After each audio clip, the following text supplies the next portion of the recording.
This is Ad Infinitum.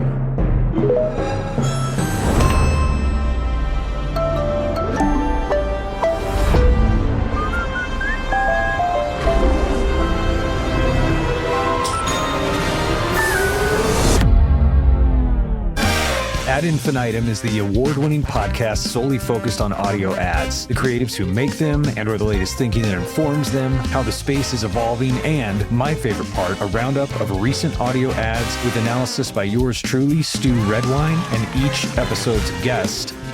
Today's episode is something a little different. No ad roundup, no scoring, no guest interview. Instead, this is a special editorial episode written and hosted by Jeanna Isham, a voice I deeply respect and one I trust to interrogate audio at the level it deserves. If Ad Infinitum usually lives in the how ads work, why they convert, where they win, this episode zooms out to the why sound matters, why sonic identity isn't decoration, why audio isn't just another channel, but a system, historical, emotional, cultural. This episode sits in the lineage of the state of sonic branding. It's not commentary, it's perspective, a map of where we've been, what we've forgotten, and what's quietly becoming unavoidable. Jeanna brings rigor, restraint, and a deep respect for the listener's intelligence. She doesn't over-explain, she connects dots. She lets sound do what sound has always done best, carry meaning. So listen closely, not like you're consuming content, but like you're stepping into context.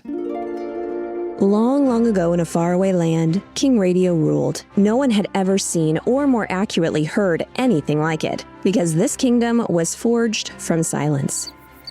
Prince podcasting and all the other regents were born from the laws that King Radio first established. These 6 sonic laws govern the audio monarchy to this day. Law number 1, attention, earn it fast.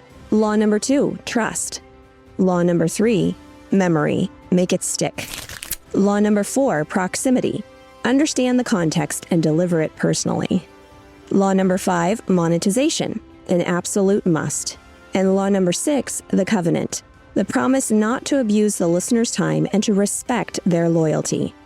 To fully understand the significance of the 6 laws, how they shaped advertising and the ownership of time, we need to revisit the early days of yore, the inception of King Radio. To help us along our quest, we are joined by the Royal Council. Craig Kitchen, Chancellor of the Airwaves. Cynthia Myers, the Royal Historian. Paul Riesmandel and Tom Webster, the Royal Scribes. And Ariel Nisenblatt, Sean Cologne, and Dallas Taylor, the Royal Troubadours. King Radio was invented from nothing. Its mission was to bring together a nation through a unified voice. And in doing so, it became the gatekeeper to culture, knowledge, and entertainment for all future audio regents. The entities who governed the airwaves were the royal ministers, the networks, and the broadcasters, and the grand viziers were the advertisers. We start our journey with Craig Kitchen, Chancellor of the Airwaves, and Cynthia Myers, our royal historian. It was at a time when newspapers and newsreels were really the de facto way that people obtained information. Before we had broadcast radio, the only way you could hear somebody's voice was going to an event where they would give a speech or a play. When the radio first came into a home, it was a brand new experience. A large, oversized radio put into the center of their living room and homes. You see little Johnny's on the floor looking at the comics. Mother is knitting. Father has the newspaper out. Little Susie is playing with her doll while they're listening to the radio. King Radio fulfilled law number 1 by grabbing the listener's attention fast. It also fulfilled the promise of trust. Law number 2, through proximity. Law number 4. I have to imagine how even more amazing radio was when it debuted. Here is something just in the air. And all you needed was a little transistor to really get access to it. As Sean Cologne, a royal troubadour, mentions, this new voice was stunning and revolutionary. The audience was instantly invested. In the 1930s, everybody had a radio, which meant that advertisers were able to access massive, massive audiences of millions and millions and millions of households. The radio moment was almost like an anomaly. There was not really a time in history where you could have one thing where you spoke to everyone. There were only 2 national networks in the 1930s. You could only have one thing going out on the feed at a time. As Paul Riesmandel, one of our royal scribes, points out, radio is founded on scarcity. There's only so many stations, only so many spots on the dial. You only had so many choices. To ensure a captive audience, the royal ministers, aka the networks, enforced live programming. The networks were afraid that if they let stations play recorded programs and recorded music, then audiences would tune out because it wouldn't be so exciting. Radio had an audience, but profitability, law number 5, had yet to be seen. However, in order to become profitable, someone was going to have to fund the programming. Enter the Grand Viziers, the advertising agencies. Advertisers stepped in kind of when nobody else did. Broadcasters themselves, they didn't want to pay for the content because they had no way of charging the listeners. So unlike a theater or movies or vaudeville, you could have a door and you could keep the door locked against the people who hadn't paid for a ticket. You couldn't do that with a technology that just sort of spreads, networks, radiates outwards without any way of really controlling who receives that signal. Seeing as the Grand Viziers were in charge of law number 5, monetization, it was only natural that they would control the content. The advertisers chose the program. The ad agency produced it. J. Walter Thompson, for example, produced Kraft Music Hall for Kraft Cheese. There must be someone waiting. They connected to their audience by hiring Bing Crosby to be the MC. They were connecting the brand to a personality who people already liked. Radio host, whether or not it was Orson Welles, who was probably the highest profile of all of them, or any number of other dozens and dozens of hosts, would find their way to building trust with the audience, believing that the news and information they shared was worthwhile and proved to be true. Those voices came to be trusted. The power of audio is a tremendous thing. That trust, that relationship, the value in people's time, those things carry over. Trust, relationship, and valuing people's time is the essence of law number 6, the covenant. There was a time when the radio medium was the champion audio medium. In the 1930s, it rivaled newspapers for credibility of information, and it had the added benefit that if something happened in the news cycle, the radio industry could bring it immediately to a listener. Human nature wants information quickly. Radio was the one-to-many way to get information out, not just news and entertainment, but also advertising mediums. Radio learned early on that profitability was key. In order to remain profitable, law number 5, monetization, was established to secure the monarchy's lasting reign. Thus began the age of advertising. And as the advertisers, the Grand Viziers, now owned the time, they also owned the content. Thus, the brand was the show. So it was called Kraft Music Hall. It wasn't called Bing Crosby Music Hall. If people liked the kind of entertainment that they were hearing, the next time they went into the grocery store, they would ask for Kraft brand cheese as opposed to another brand. Radio advertising was a brand new thing, and without knowing all the lessons of King Radio that we know today, the Grand Viziers were experimenting. Advertisers are really worried about listener attention. They didn't expect that everybody was listening actively all the time. And so the commercials themselves, those could be up to 2 minutes long. They insisted on repeating everything in order to make sure that the message got through. One of the main strategies that they used in the 30s and 40s was to avoid interrupting the program with a separate ad announcement. So one of the strategies that they used was to integrate the brand into the program itself. For many, many years, that was the de facto thing on broadcast radio. It vanished sometime in the late 50s, but it was pervasive in the 30s, 40s, and 50s. These shows relied heavily on celebrity influence. You had the top comedian, Jack Benny, whose show was sponsored by Jell-O. He would open his show by saying, "Thank you, fellas, thank you. Jell-O again, this is Jack Benny talking, and Don, that was a fine build-up." The Gibson Family, a drama sponsored by Procter & Gamble, the soap company, they had a scene in which one of the members of the family is talking to her maid about, different facial soaps and how important they are. Well, you can't see feed the pores of your skin with beauty oils or mysterious ingredients. And so it sounded the same as the program. It was delivered by the characters in the program. And it also was a way of sort of keeping the audience from being annoyed and therefore maintaining trust. It was all part of the 60-minute experience or 30-minute experience that somebody turned on the radio to get. One of the strategies they used was actually repetition. Law number 3, memory. Make it stick. Soap operas, they were produced and created and sponsored by soap companies like Procter & Gamble. Every 15-minute episode, you would have to wait till the next day to find out what would happen next. The Brighter Day.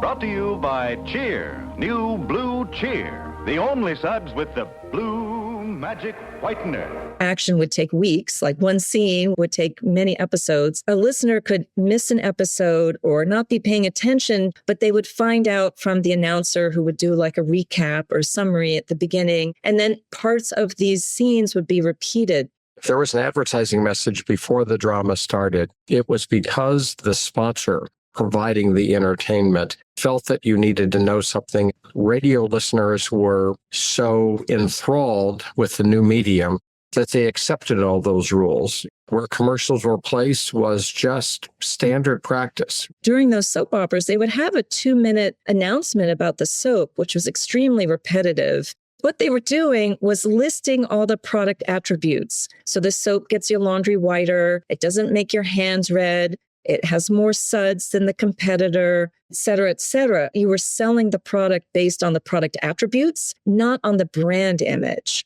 That comes along a little later. They thought that the way that you made the sale was to say, this soap is better, so you need to buy it. And then they would repeat it over and over. And then they would spell out the brand because they were afraid that people wouldn't remember it. So you would hear OXYDOL for Oxidol or RINSO for Rinso. RINSO.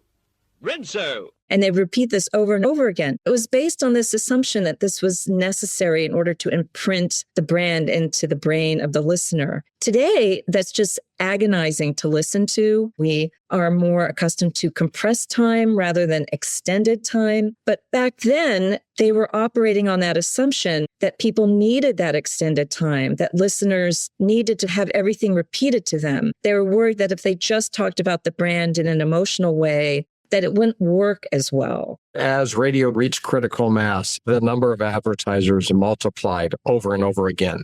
Individuals who were advertising on radio realized that if I invest in radio and I use somebody's voice because they've earned the trust of the audience, we're going to get a good return on investment. Capitalism is there, greed is there, diversification for having no reliance on one sponsor was very, very prominent. But it was all in control of the radio broadcaster at that time. Similarly, in television in the 1950s and 1960s, the same thing was true.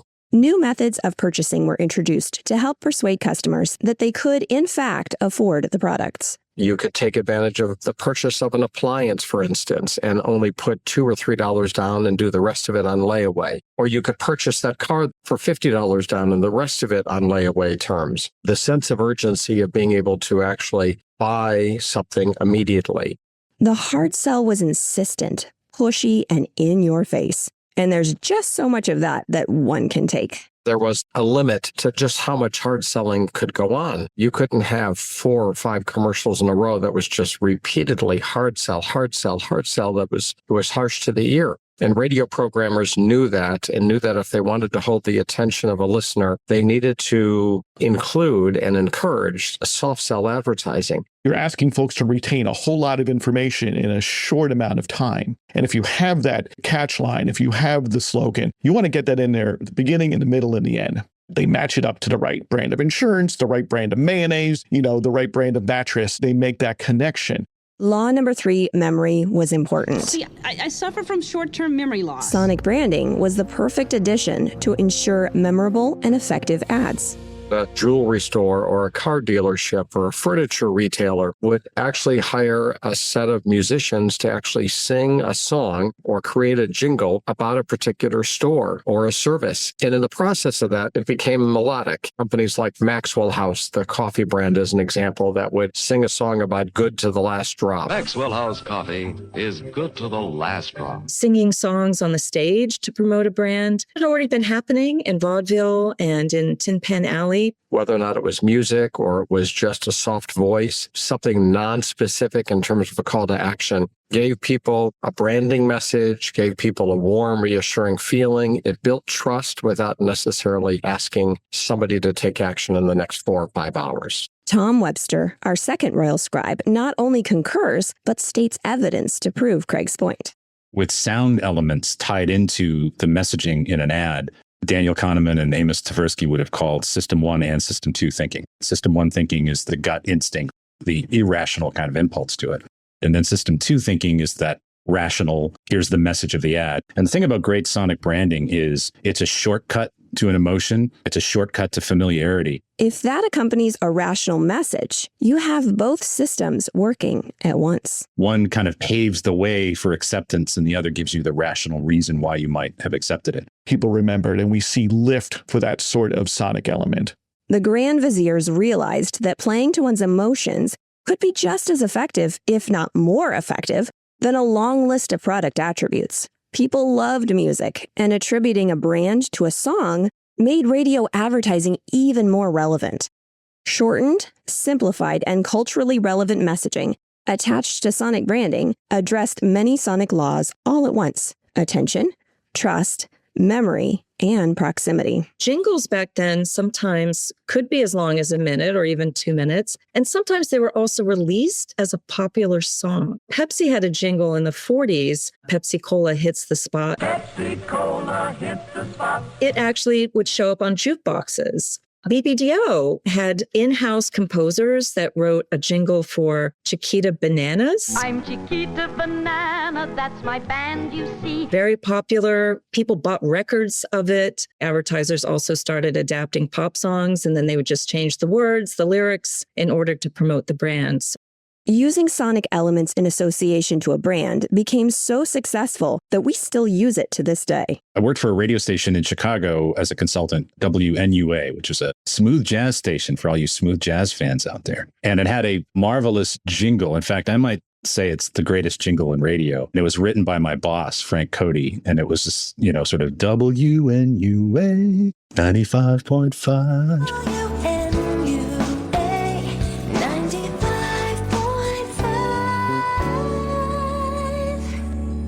Thank you. I'll be here all week.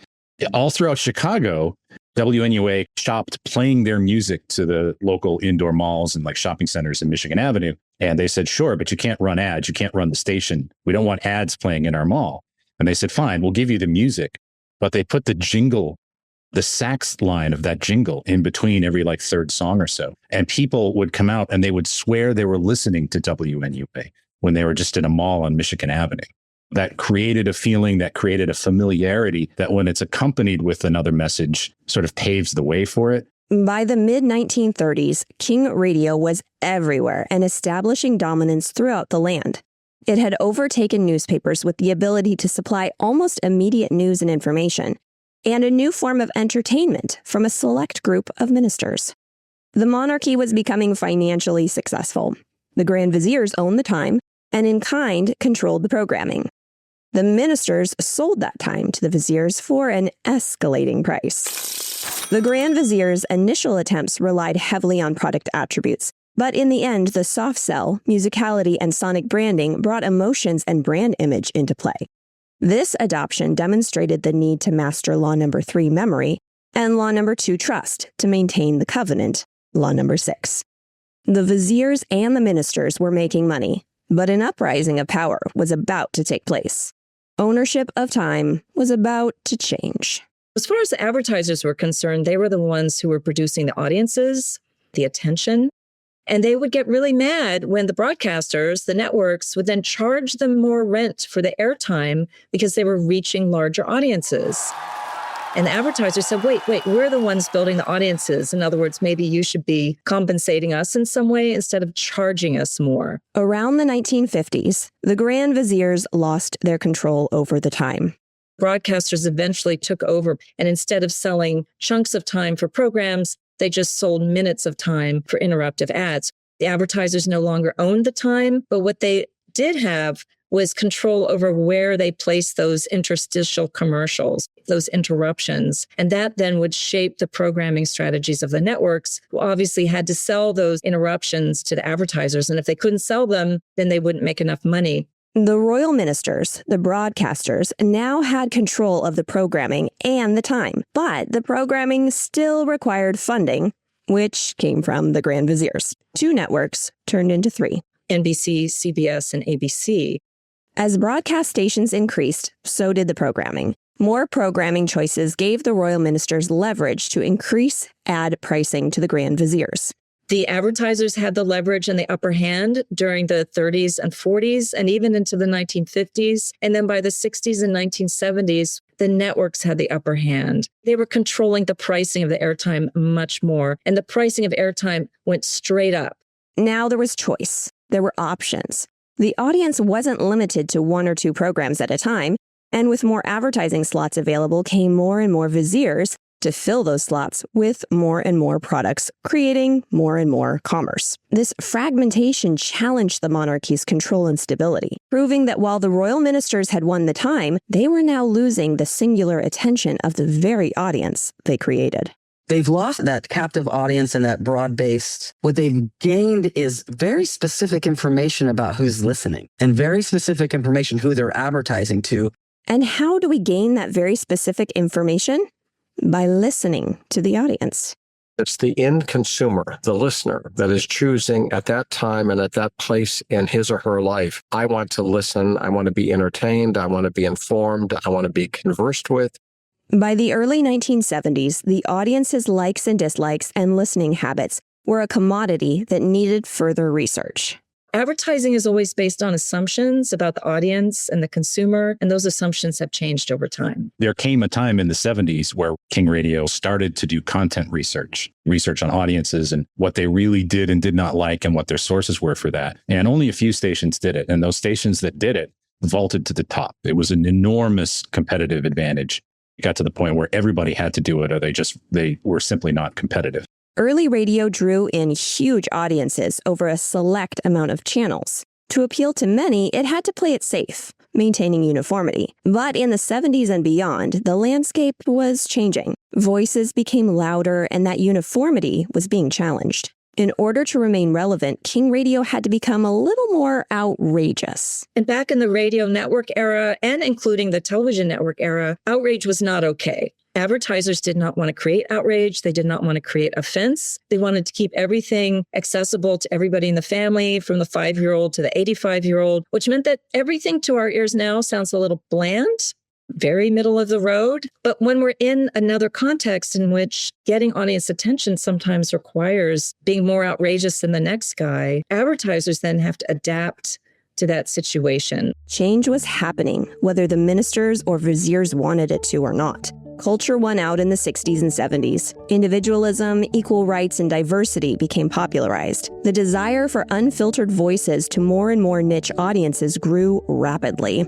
Music was being used as a part of self-expression and identity. Over the next 3 decades, King Radio grew more cautious and risk-adverse, struggling to fight the rising fragmentation, but unwilling to divert from mass-market uniformity. It began to forget the importance of Law Number 2, trust, and Law Number 6, covenant. Radio, at least in the US, disinvested in talent and voices in a lot of ways. A lot of times the personalities have gone to the background, and you can't really distinguish between stations because they have the same playlist and the personalities don't seem to take over. And I think that's a lesson for podcasting, not to forget the trust component, and the voices really do matter. For a long time, the radio industry had a really reasonable amount of advertising compared to content. 8 to 10 minutes an hour of advertising and 50 to 52 minutes an hour of content. And the consumers, they signed off on that. That set the standard. And it also set our mind on how much advertising is enough. There are some talk radio stations that air 20 to 25 minutes of commercials and 35 to 40 minutes of content. That's not an equal balance compared to the other audio mediums that are available. The disinvestment in personalities, abuse of the listener's time through ad load inflation, and a vagrant attempt at being more outrageous, a new regent was inevitable. In the early 2000s, Prince podcasting took to the stage with a very specific message, served up in a very unique way. It was Inauguration Day. George W. Bush was sworn in as President of the United States. And Dave Weiner was not at all happy about it. And he took to his blog, but he didn't just write a post. He had this new ability to send out an audio file. I looked around for some content that I could throw together into the feed for my blog. And I thought of using the Grateful Dead. The Grateful Dead philosophy and the podcasting philosophy, really good match. The way I put it is come as you are. Don't get dressed up. When people put all this production into it and they have all these ideas, I'm going to get rich doing this, I'm going to start a business. You don't do that here. So I put the Grateful Dead on there.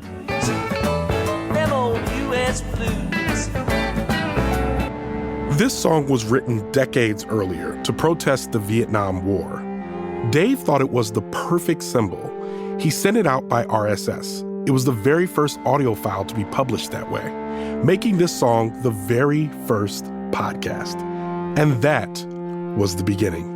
I'm going to cry, but I'm trying not to. But the point of US Blues is that this is everybody's holiday. So I'm not a deadhead, and if you're not either, you might need some help here. Dave Weiner was thinking about how the Grateful Dead let people tape their shows and then trade those cassette tapes with each other. Most people in the music industry would never allow such a thing. But the Dead was this hippie band, radicals, pro-freedom, and that kind of anti-establishment attitude that is hard-coded into podcasting. This moment is huge if you think about it. It's before Twitter, pre-YouTube, there's no Facebook, no Instagram, no TikTok. It's a profound shift, culturally and historically. Prince podcasting was born on the principles of abundance, not scarcity, and focused on purposeful communication, not time sold to brands. This anti-establishment model required strict adherence to law number 1, attention, law number 2, trust, and law number 4, proximity, leading to a powerful connection to law number 6, covenant. Podcasting is founded on abundance. There's no fundamental limit on how many podcasts there can be. You must vie for attention in a way that you don't have to when you're one of 20. When you're one of millions, all attention has to be on the audience. With this unlimited selection, the audience was going to be much more selective. They know if I don't like this podcast, I got dozens and dozens and dozens to choose from. Versus, I've only got 5 to listen to. The consumer, the audience gets to choose when and where and how they access that content. Podcasting has become narrowcasting, one-to-one. The intimacy of being able to listen to it on demand when you're ready. It purposely is meant to have conversational tones to it. It's meant to be companionship-oriented. It's meant to have lower commercial inventory, whatever the podcast is. This one-to-one connection was the fulfillment of law number 4, proximity. Prince podcasting went by many names at first. It wasn't until 2004 that it deemed its accidental official naming. I'm Ben Hammersley, and I do many things, but mostly I'm the person who invented the word podcast. Ben, I don't know you. I don't blame you, but I resent you. And I am very sorry. I can tell you the story. This was in 2004. And I was a writer for the Guardian newspaper in the UK. And at the time, the newspaper was paper-centric, which meant that all of the deadlines were for the print presses to run. And I'd written this article about this sort of emerging idea of downloadable audio content that was automatically downloaded because of an RSS feed. I'd submitted the article on time, but then I got a phone call from my editor about 15 minutes before the presses were due to roll, saying, hey, that piece is about a sentence short. for the shape of the page, we don't have time to, move the page around. Can you just write us another sentence? And so I just made up a sentence which says something like, but what do we call this phenomenon? And then I made up some silly words. It went out, it went into the article, didn't think any more of it. And then about 6 months later or so, I got an email from the Oxford American Dictionary saying, hey, where did you get that word from that was in the article you wrote? It seems to be the first citation of the word podcast. Now here we are almost 20 years later, and it became part of the discourse. He wasn't trying to coin the term. People really decided what it was going to be. Podcast, I think, became the term for this distributed audio on RSS because that's what people gravitated toward, not because Apple and a marketing team decided that was what they were going to push. Now that the Regent had a name, it needed a definition. To explore the creative heart of the new court, we turn to the royal troubadours, Ariel Nisenblatt and Dallas Taylor. The sticker on my phone says, something for your ears when your eyes are busy. That's a definition of what a podcast is.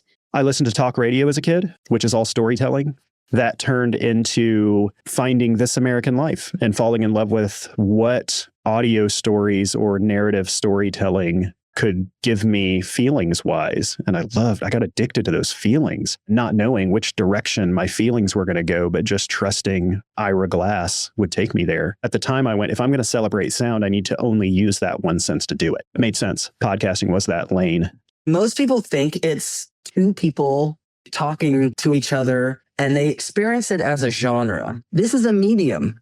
It's a way of using audio to sell a product, tell a story, advocate, do a piece of art. It's so many different things. To ensure that this new audio content would stick, Prince Podcasting borrowed a tactic from the king to fulfill law number 3, memory. The sonic branding carries over from radio into podcasting in a strong way.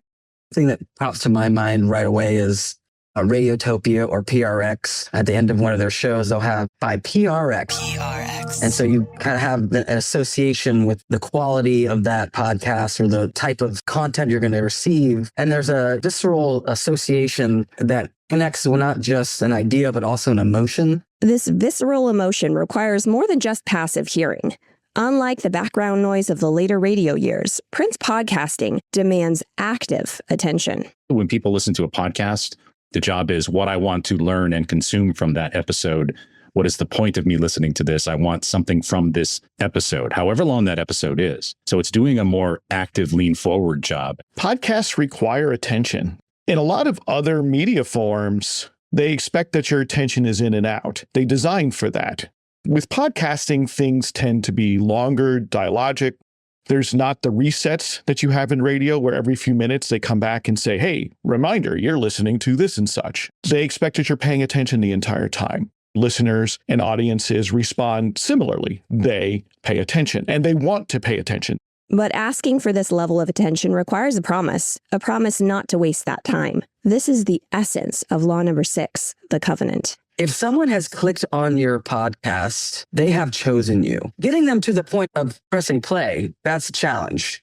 Once they've clicked on it and they're listening to you, they've chose you. By them choosing you, you are entering into that covenant. You're making a promise. You listen to this thing, I'm not going to waste your time. I'm going to give you value for clicking play, give you an emotion, or I'm going to give you some type of education, or I'm going to give you some type of information. Every time you see a time of how long something's going to take, there's an instantaneous judgment. Will someone spend 47 minutes learning about behind the scenes of mixing a Major League Baseball game? No, they will not. Will they look at a 12-minute video and go, oh, you know what? Yeah, I'll check that out. And that could be the difference between 300 views and 300,000 views. Something I always go back to when I'm thinking about the future of the podcast industry is that we, as the podcast industry folks, the people that are running the companies or work for the companies or write recommendation newsletters or podcast about podcasts, we are not the people that are going to dictate how people refer to podcasts or how people consume these podcasts. We really need to be in the habit of listening. That trust between host and listener, DJ and listener. And in some cases, stations that have strong identities. You love that station because of that. It's built on trust, and that must be respected and maintained. Trust and not wasting someone's time has been the number one thing from the very beginning. With the podcast, we often will take 2 hours, 3 hours, 4 hours worth of tape and get that down to 20 to 30 minutes. That trust, relatable and consistent voices, something which podcasting has excelled at. The negative lesson is to not squander that, not to lose it. So what should a host or producer do to keep that attention and relevancy activated?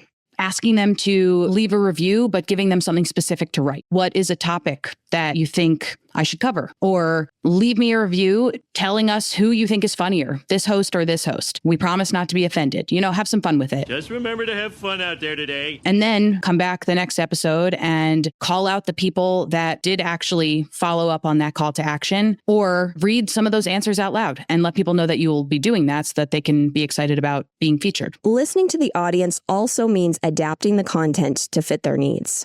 As podcasting matures, they're picking up that lesson to grab them early. There's a podcast I listen to regularly where I've heard them shift from starting off with small talk to starting off with basically a statement of purpose. This is like what we're going to cover on today's episode. And then the small talk gets demoted. And it still happens because the small talk can be important for establishing that rapport with the audience. This evolution of content brings us back to law number 4, proximity. Today, proximity isn't just about intimacy, it's about context. It's about the stage where the content is presented. They have to start with the audience first and then where that audience is located. Instagram, YouTube, and TikTok are not bulletin boards. The number one metric for a platform is to keep you on platform. So number one, if you say, go check out my podcast, and that platform sees, oh, everyone is leaving, what should our algorithms do? Stop feeding that. These are not bulletin boards. These are stages. And you're standing on the stage saying, go across the street over there. And everyone's like, but we're here. And these stages are massive. This brings us to a crucial new challenge for Prince podcasting, knowing the platform. Podcasting has about 550 million monthly active users. Very debatable of how many of those people are listening to highly crafted podcasts and not Joe Rogan. Let's be super generous and call it 100 million. LinkedIn has roughly 310 million monthly active users. TikTok is about 1.8 billion. Instagram is estimated between 2 and 3 billion. And YouTube's monthly active users are 2.7 plus billion. My mission is to get, quote unquote, normal people into how cool their sense of hearing is. I don't feel comfortable with doing video, but my mission is telling me that I need to, because I can't reach a huge portion of the population with the amount of commitment that is required to go into a podcast. The landscape was changing and the demand was increasing. The royal ministers had lost their gatekeeping power to Prince podcasting's abundance. The royal troubadours could now proclaim their speech to their devoted niche audiences without permission. By mastering law number 1, attention, law number 2, trust, and law number 4, proximity, they built a devoted covenant, law number 6. With this fragmented but invested audience. However, relying on a strictly audio transmission was only the beginning. YouTube's entry into podcasting is a strange historical accident. No one would have designed podcasting on YouTube from the start.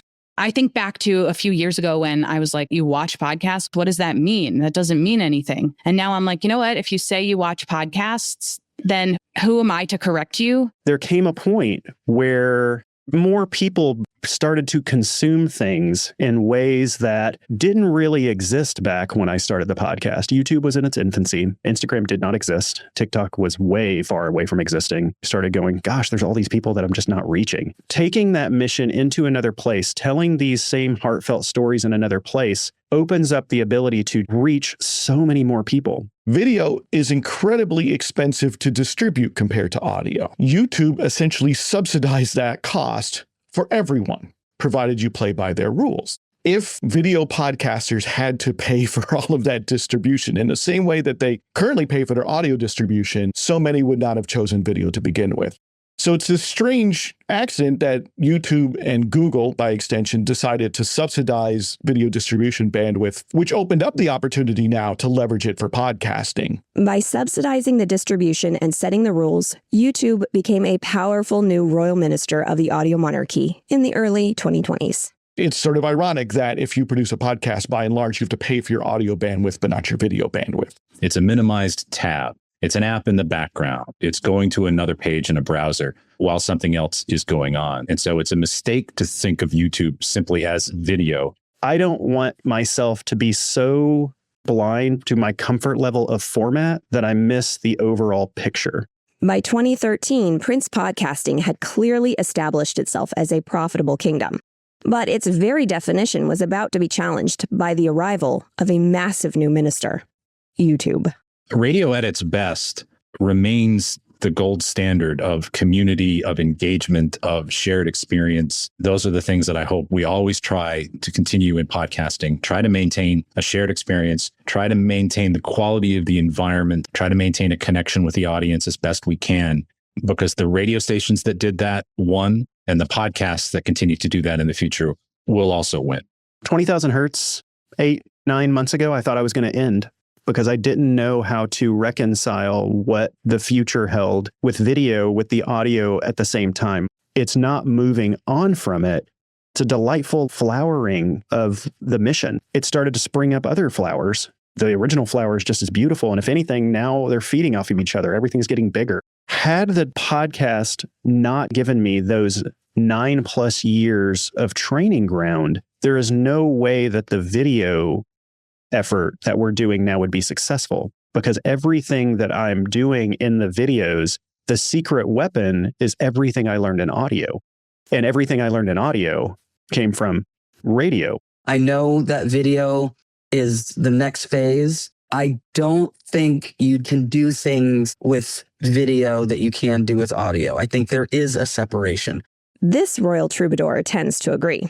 I went to Disney Imagineering, and he talked about these technologies that could put like sound in my head and how they think and how they work. And I did it all visually. We walked through the entire Imagineering facility. But then I sat down with the head of sound and the head of music, and we did a podcast version. When we sat down, we started telling stories like around the campfire. We weren't bound by showing anything.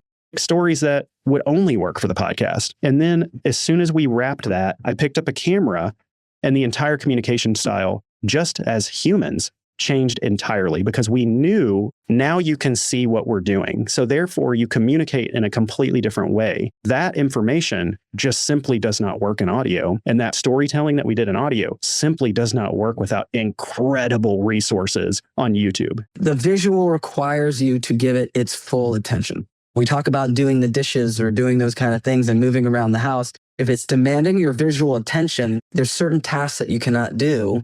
Even people who put on podcasts on YouTube are usually putting them in the background and listening to them. They're not watching them the entire time. I think people often mix up in their head YouTube and video as if they're absolutely synonymous, and they're not. In the last study that we released with the assistance of Signal Hill, the podcast landscape, we had a stat in there for people that say that YouTube is the app that they use the most to consume podcasts. And almost half of those, about 47%, say that the majority of their podcast consumption on YouTube is audio.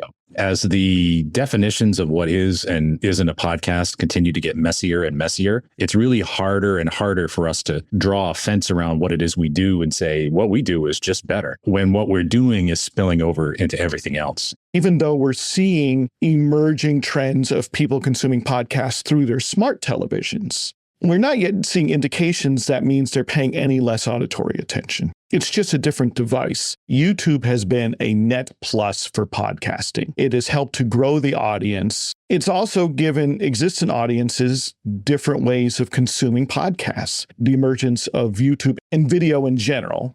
By 2013, the data confirms Prince Podcasting had officially cemented itself as a profitable kingdom. But with the rapid growth of platforms like YouTube, the nature of that profitability was changing. 2010 to 2013, podcast advertising really sort of cemented itself as the primary way that podcasts should be monetized. This new minister didn't just offer reach. It offered something Prince podcasting had been lacking for decades: concrete data. I feel like me and my team have zoomed so far out, and the podcast is part of something. It's just as special, but the podcast is getting better because of it. And now we actually have real quantifiable data that we can pull from video to apply to the podcast. And it's not that video algorithms are changing the way we do the podcast. It's just that hunches that we had of things that work and didn't work are now being confirmed on video because there's more data there. Live events enabled by YouTube also brings us back to a learn of King Radio. Law number 4, proximity. Draw close to the audience.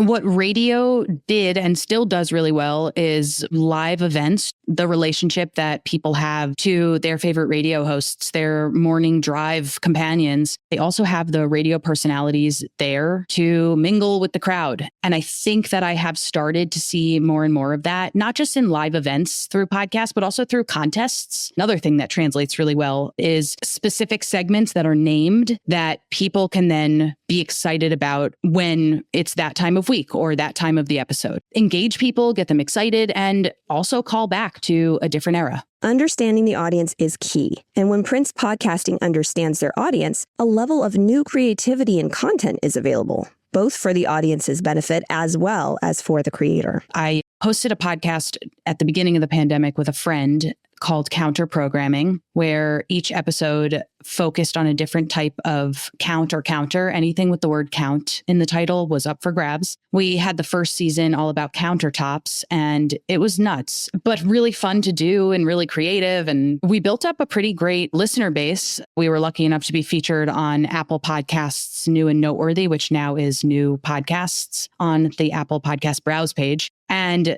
that really gave us a huge spike in downloads, and a lot of the people that found our show from that continued to listen, and we heard from them, which was great. Audience growth is vital, but as King Radio learned, law number 5, monetization, is an absolute must. To achieve this, a good host had to know how to read the room. We read the room. Taking the time to change up your copy and the way that you deliver that message, either from episode to episode or every few episodes, is a great way to stop the scroll in a more auditory sense. You want them to stop in their tracks and say, okay, they delivered that line differently. I therefore must pay attention. They're giving me a reason to do this thing, which involves me and makes me feel like I want to participate. Through attention, law number 1, trust, law number 2, memory, law number 3, proximity, law number 4, and the covenant, law number 6, Prince Podcasting built a roadmap to monetization, law number 5. By utilizing the creativity of the troubadours, the audio monarchy established a new form of advertising. They moved away from selling product attributes to selling brand image and personality. But to make this new form work, the Grand Viziers had to avoid a common trap. It's a trap. Advertisers often want to kitchen sink it. They want to get everything into their ad. And when we test ads like that, we get fairly mediocre results. Folks don't retain anything in particular. But if you narrow in and you focus on a single copy point on a slogan and you repeat that and you make sure it's clear, it gets retained. And by repeat, I mean 2-3 times. The thing that pops in my head is sell the sizzle, not the steak. I think we've switched to the sizzle much more now. I mean, there's a lot of advertising that you'll find they might not even mention the product at all. They're trying to associate an idea or a feeling with the brand that almost secondary is the attributes of the product itself. And it seems to be pretty effective.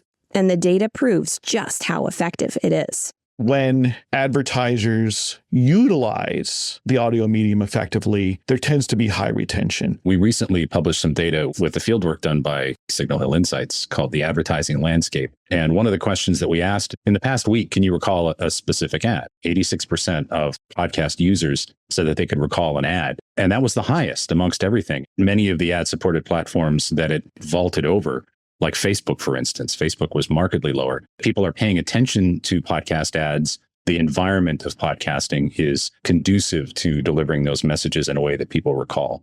This attention is so resilient that it even withstands the visual distraction of YouTube.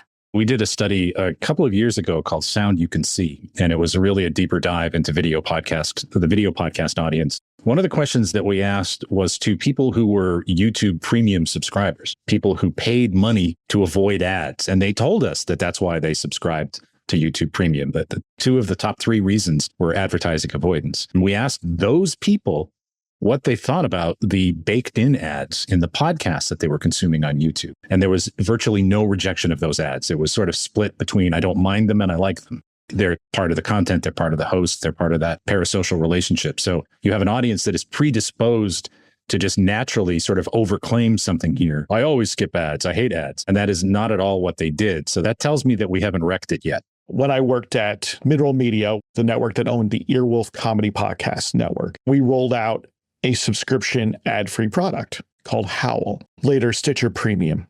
We had really good adoption amongst the Earwolf faithful, like the hardcore listeners. One show in particular called Hollywood Handbook. They said, can we get the ads back? Because they're hysterical. You wouldn't generally expect to hear that from folks. When you're spending that kind of time with someone, you develop an affinity for them, and that trust starts to build. It didn't have to be someone that's a celebrity. It's someone that's like, oh, this is like my friend. This is someone I'm hearing from every day. There may actually be a little bit more trust because you don't necessarily think of it as a sell.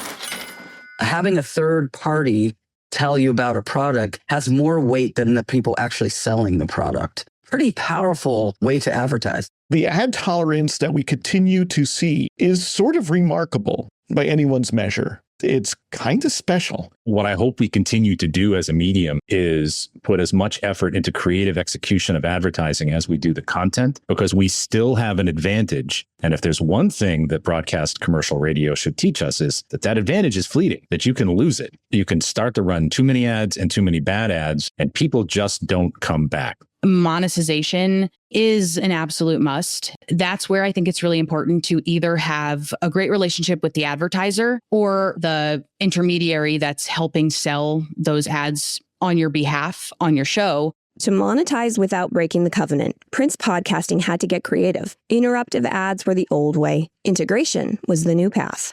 Interrupting content is annoying, so they're looking more and more into different ways of integrating, mostly collaborating with creators rather than their own branded content. Ironically, this modern integration is just a page torn from King Radio's original playbook. The Prince didn't invent pre, post, and mid-roll ads. He simply resurrected them. Pre-roll in a podcast is something that people listen to because they have anticipation for the podcast they're about to hear. The mid-roll is because we're engaged in the middle of a conversation and we haven't yet revealed all the information. The post-roll is still there because we know that if somebody truly listens to the end of a podcast, it's because they truly believe the host and they want to hear all of the content.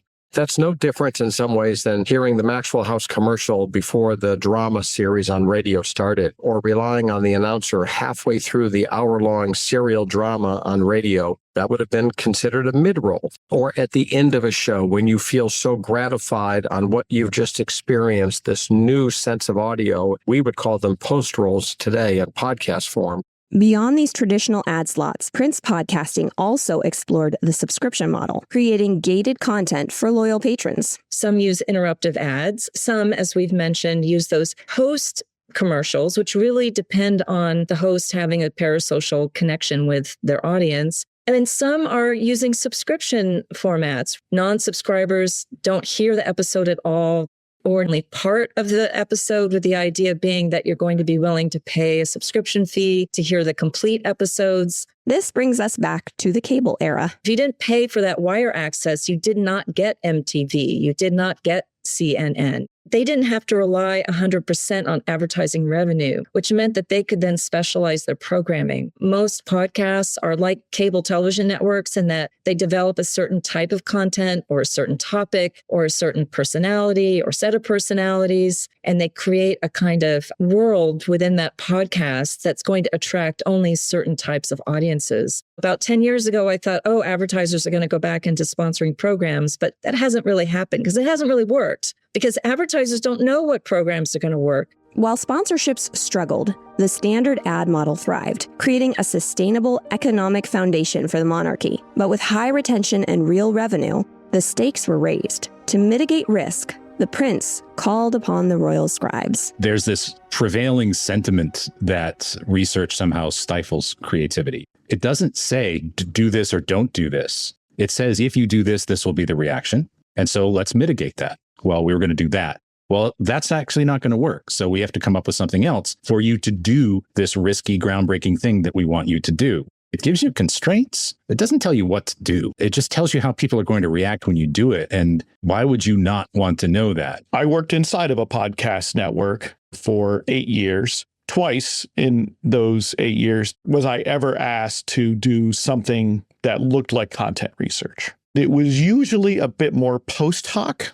Why isn't this working? Instead of doing it ahead of time, either to sort of justify a decision that had already been made or to help refine how we would promote it. As stats get better, the stats will speak louder than words in many cases. All of these things are in balance. And there's no one right way, but it is also something which, if we lose sight or forget to think about them, therein lies the risk. King Radio established the laws, mastering law number 1, attention, law number 2, trust, and law number 3, memory. Prince podcasting expanded the realm, deepening the trust through law number 4, proximity. As the regents continue to solve the puzzle of law number 5, monetization, they must rely on the royal scribes to map the expansion. However, maps only show the terrain. To ensure profitability, the audio monarchy must understand not just the audience, but the context of the platform from which they are speaking. The story itself will dictate the platform that it works best on. For example, what works beautifully on a podcast is the same type of thing that would work beautifully sitting around a campfire or talking to somebody. When you're deep in like a story and a history and twists and turns, if you tried to force that into a YouTube video, it would take 3 years. But in audio, you could capture before it's gone and put out quickly, and people can still follow in their head along the way. That is a podcast. That's the audio documentary. So when I'm making something and I go, my mission is to get people into sound through podcasting alone, I have such a narrow, tiny window to squeeze that into. The king's castle was never going to expand whilst looking through the tiny window of its RSS feed and old airwaves. Future profitability of the kingdom depends on Prince podcasting, opening the portcullis and venturing abroad. Social media doesn't exist anymore. It became the media. When social media became the media, Prince podcasting's regency became the vast new realm itself. No longer competing against a handful of royal ministers and other gatekeepers, the 6 sonic laws prepared the prince with a compass to travel the lands safely and effectively. The audio monarchy has changed vastly over the last 100+ years. King Radio is no longer limited to 2 or 3 channels. It is both linear and live. There are infinite forms of audio to consume and a constantly increasing list of platforms to consume them on. However, the sonic laws still apply. Law number 1, attention. Law number 2, trust. Law number 3, memory. Law number 4, proximity. Law number 5, monetization. And an unending law number 6, covenant, still rule the land. The regents that adhere continue to dominate as the kingdom continues to expand. We always think that what we're doing is the newest thing. The time where we went from no light to light bulbs. Light bulb. Had to have been such a transformational thing. When we think of the internet, we think of, oh, we're so advanced. Like the people who lived through those moments of non-radio going to radio bring broadcast, it had to feel like such a new experience. The first sonic law is attention and earning attention fast. And this is actually something that I think podcasting can learn better from radio, because I think podcasting has not quite gotten that lesson yet. You know, it's the attention economy. They are being pulled in a million different directions. They're not just listening to podcasts. They're watching Netflix. They're scrolling on their phone, on Instagram, on TikTok. Those are all places that they're consuming content, and they may be done by the time they're finished with all those other activities, and they just want silence. So we are competing with that. While the regents are learning, investing, and growing, King Radio is struggling to keep up. The challenge for advertisers today, again, is if you are a national brand, you have fewer and fewer outlets to reach fewer and fewer audiences. And you have to try to figure out how to tailor your brand among all these kinds of niche, specialized programs and audiences. Despite the smaller groups of larger audiences, those audiences know that advertising remains an expected part of the kingdom. We just naturally assume it's there to entertain us or inform us. We might button push a little bit on broadcast radio these days because the number of commercials are just too pervasive, but generally we know it's a part of the gig. However, forgetting law number 6, the covenant, is dangerous. Ministers, viziers, and troubadours alike, anyone not mindful of the ad load balance is doing themselves and their listeners a huge disservice. Ad load inflation really comes down to how often advertising exists. It's a careful balance that very often is overrun. As the different generations come to embrace broadcast radio and radio stations, they have an expectation that there will be advertising that's heard on it. The question is, how much of it is it? Advertisers need to be more targeted and focused on these niche and nuanced audiences to get their messages out in a clear and effective way. It's much riskier in a lot of ways because it's so much more complex in terms of how to get your message out there, what kind of content you want to be associated with, what kind of personalities you want your brand to be associated with. As the Grand Viziers began investing in the troubadours, King Radio went another route, risking law number 2, trust. Today, in the era of fragmentation, the very foundation of advertising is under siege. The question now, in my mind, as an historian of advertising, is whether or not brand image advertising is going to survive this period of fragmentation and the difficulty of achieving audience attention.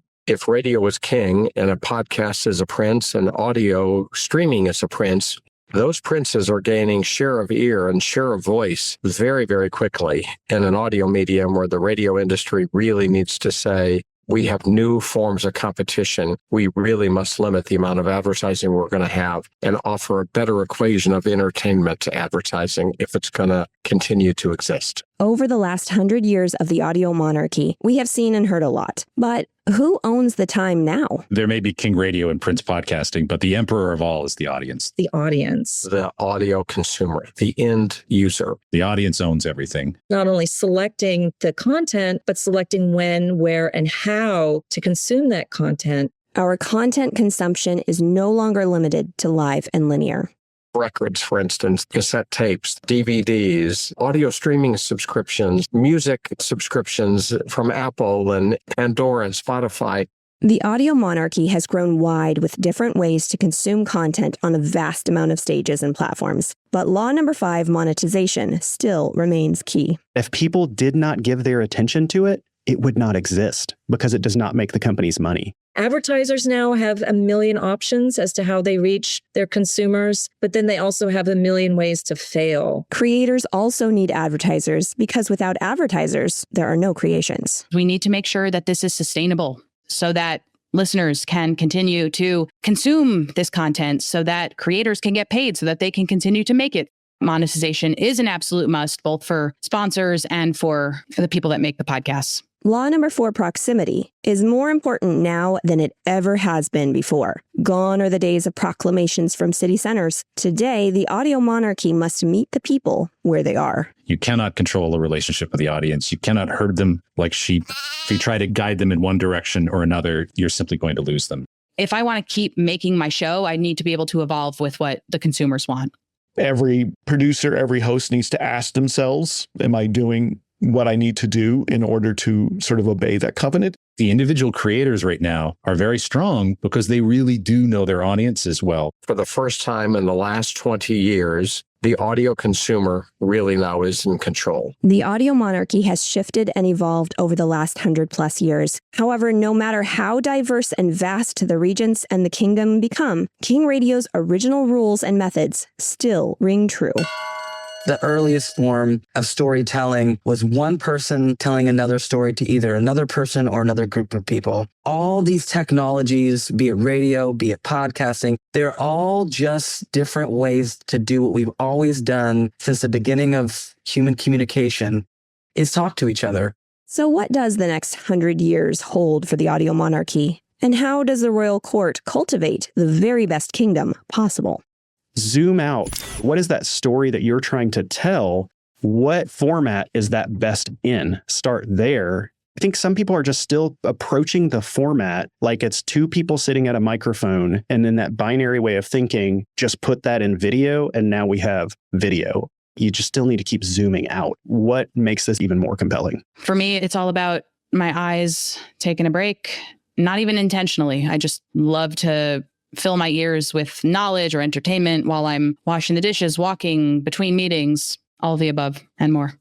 With most of podcasting, it's right in your ears and you're hearing them in the middle of your head. It's like showing up and hanging out with a friend every day. I think the entity that wins, whether that's an advertiser or a publisher, content creator, is going to be the one that understands the movements of that herd in that moment the best and never stops trying to follow that herd and try to figure out where they're going and why they're going there. We really need to abide by these sonic laws, all of them, because ultimately we are trying our best to make this a sustainable industry. I think the only things that are going to be successful are where you make the lane. You build the lane. You don't wait for somebody else and then go, oh, they proved it, so now I need to go do that. If you believe in what you're talking about and you believe in your mission, go build that lane. And to ensure that lane stands the test of time, we must look to the king's mastery of law number 3, memory. Putting the dots together and me being a sound designer and going, I can use sound to be romantic about sound.